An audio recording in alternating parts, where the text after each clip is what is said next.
محترم، چند روز قبل ایک شیعہ ذاکر نے تاجدار صداقت وفا کو جن پہ ناز ہے سیدنا ابو بکر صدیق رضی اللہ تعالیٰ عنہ آپ کی بارگاہ میں گستاخی کی، کفر کی نسبت بارگاہ صدیقیت میں کی۔ اس کے اوپر اہل ایمان کا دل جو دکھا ہے اور جتنے سخت الفاظ میں شیعہ ذاکروں کے خلاف مذمت کی جائے وہ کم ہے۔ اور اب میں سمجھتا ہوں کہ حکومت پاکستان کو یہ بات سمجھنی چاہیے کہ فقط مذمت سے کام نہیں چلے گا اور سمجھانے سے بھی کام نہیں چلے گا۔ معذرت کے ساتھ اگر میرے الفاظ سخت ہو جائیں، یہ مذمت سے سمجھنے والی قوم نہیں ہے، یہ شاید مرمت سے سمجھنے والی قوم۔ میں اس موقع کے اوپر پاکستان کے متعلقہ ادارے، چونکہ اسلام آباد کے اندر بیٹھ کر اس نے یہ بکواسات کی ہے، اتنی بڑی عظیم ہستی سیدنا ابو بکر صدیق رضی اللہ تعالیٰ عنہ آپ کی بارگاہ میں گستاخی اور کفر کی نسبت کی ہے۔ میں پاکستان کے اداروں کو یہ پیغام دینا چاہتا ہوں کہ اب بھی اگر آپ کو سمجھ نہیں آ رہا کہ پاکستان کے اس وقت موجودہ اور نازک صورتحال میں کون ہے جو نفرت پھیلا رہا ہے، جو فرقہ واریت کو فروغ دے رہا ہے، اور کون ہے جو پاکستان کے امن و سکون کو برباد کرنا چاہ رہا ہے، وہ کون لوگ ہیں، اگر آپ کو اب بھی سمجھ نہیں آ رہا تو پھر افسوس ہے۔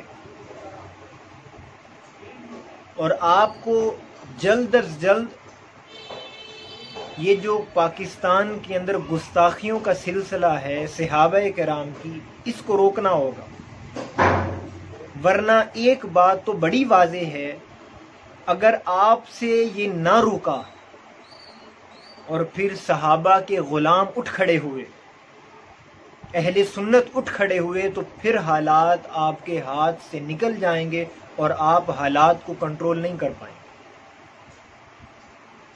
یہ ہماری ملک پاکستان کے ساتھ انتہا درجے کی محبت کی مثال ہے کہ ہم پاکستان کے امن اور سکون کی خاطر ہر دفعہ انتظامیہ کو متوجہ کرتے ہیں، ملکی اداروں کو متوجہ کرتے ہیں، اور وہ لوگ آئے روز صحابہ کرام کی گستاخیاں کرتے جا رہے ہیں۔ یہ ایک چھوٹا سا پیغام میرا متعلقہ اداروں کے لیے ہے کہ وہ اس بات کو سمجھیں اور اس کے اوپر نوٹس لیں اور اس سلسلے کو بند کیا جائے۔ اب اس سے ہٹ کر جو دوسری چیز میں وہ شیعہ قوم کے سامنے اس بدبخت نے جو بات کی ہے اس کی تھوڑی سی وضاحت کرنا چاہتا ہوں، تاکہ شیعہ قوم کے جو معتدل لوگ ہیں وہ بھی اس بات کو سمجھیں کہ ہمارے ذاکر ہمیں کس طرف لے کے جا رہے ہیں اور کس رستے پر چلا رہے ہیں۔ وہ اپنے جوش کے اندر جو بات کر جاتے ہیں، وہ ان کی نفرت کے جو تیر ہیں وہ کن کن ہستیوں کو جا کے لگتے ہیں، اس بات کو سمجھنے کی کوشش کیجئے گا ذرا۔ اب جملہ بھی اسی کا، اس شیعہ ذاکر کا، اصول بھی اسی شیعہ ذاکر کا، پیمانہ بھی اسی شیعہ ذاکر کا۔ اب میں آپ کے سامنے اس کی ایپلیمنٹیشن کرنے لگا کہ یہ اصول کو ہم اس کو پریکٹیکل دیکھیں گے تو پھر یہ اصول کن کن پر لاگو ہوگا۔ اور آپ کی یہ بات، صرف ایک بات، زیادہ طویل نہیں دینا چاہتا، میں طول نہیں دینا چاہتا ویڈیو، شاید کہ تیرے دل میں اتر جائے میری بات، اس بات کو سمجھیے گا ذرا۔ اس نے اصول اور پیمانہ یہ بنایا کہ چونکہ حضرت ابو بکر صدیق رضی اللہ تعالیٰ عنہ نے اہل بیت کو ان کا حق نہیں دیا، معاذ اللہ استغفر اللہ، تو حق نہ دینے کی وجہ سے وہ معاذ اللہ کافر ہو گئے۔ یہ اس نے اصول بنایا کہ حضرت ابو بکر صدیق رضی اللہ تعالیٰ عنہ نے چونکہ آل رسول کو حق نہیں دیا تو وہ معاذ اللہ کافر ہو گئے۔ یہی اس کا اصول، اسی کا پیمانہ، اسی کے الفاظ۔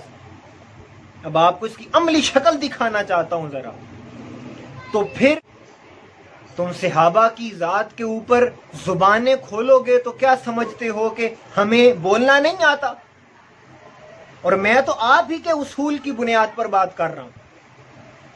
آپ نے اصول بنایا، حق نہیں دیا تو معاذ اللہ وہ کافر ہو گئے. تو پھر میرا پوری اہل تشیع، پوری ذریت کو چیلنج ہے، تم یہ ثابت کر دو کہ جب مولا علی علیہ السلام کا خلافت کا وقت آیا تھا تو کیا آپ نے حق دیا تھا؟ کیا آپ نے لٹایا تھا؟ نہیں دیا تھا. اسی کا اصول، اسی کے الفاظ اور اسی کا پیمانہ اور اسی کے ترازو کے مطابق اب یہی فتویٰ لگاؤ مولا علی پہ. جہالت کی انتہا ہو گئی ہے تمہاری. خدا کا خوف کرو. اور میں معتدل شیعہ حضرات سے گزارش کروں گا کہ اپنے ممبروں سے ایسے جاہل ذاکروں کو ہٹا، نام و نشان مٹا کے رکھ دیں گے. جو معتدل شیعہ حضرات جن کے پاس کچھ علم ہے، کچھ فہم ہے، کچھ بصیرت ہے. اب یہ اسی کے اصول اور اسی کے پیمانے کے اوپر میں نے آپ کو اس کی ایک کنڈیشن آپ کے سامنے رکھی ہے کہ جب آپ حضرت ابو بکر صدیق کو معاذ اللہ کافر بنا دو گے کہ انہوں نے باغ فدق نہیں دیا تھا تو مولا علی نے بھی نہیں دیا تھا، پھر لگاؤ گے فتویٰ؟ ہے کسی مائی کے لال میں اتنی ہمت اور جرت؟ میں نے جب بھی اپنی ویڈیوز سوشل میڈیا کے اوپر ڈالی ہیں تو میں نے بارہا دفعہ یہ بات کی ہے، ایمان انہی کا سلامت ہے جو آل رسول کے بھی غلام ہیں اور جو اصحاب رسول کے بھی غلام، جس کی ایک آنکھ کے اندر مودت اہل بیت کا نور ہے اور دوسری آنکھ میں تعظیم صحابہ کا نور ہے. ایمان انہی کا سلامت ہے اور ایمان کی بقا بھی اسی سے متعلق ہے. اللہ تعالیٰ کی بارگاہ میں دعا کرتا ہوں کہ مالک کائنات ہمیں حق سچ سمجھنے کی توفیق عطا فرمائے اور ایسے جاہل لوگوں سے امت مسلمہ کے ایمان کو اللہ تعالیٰ محفوظ فرما دے. السلام علیکم ورحمۃ اللہ وبرکاتہ.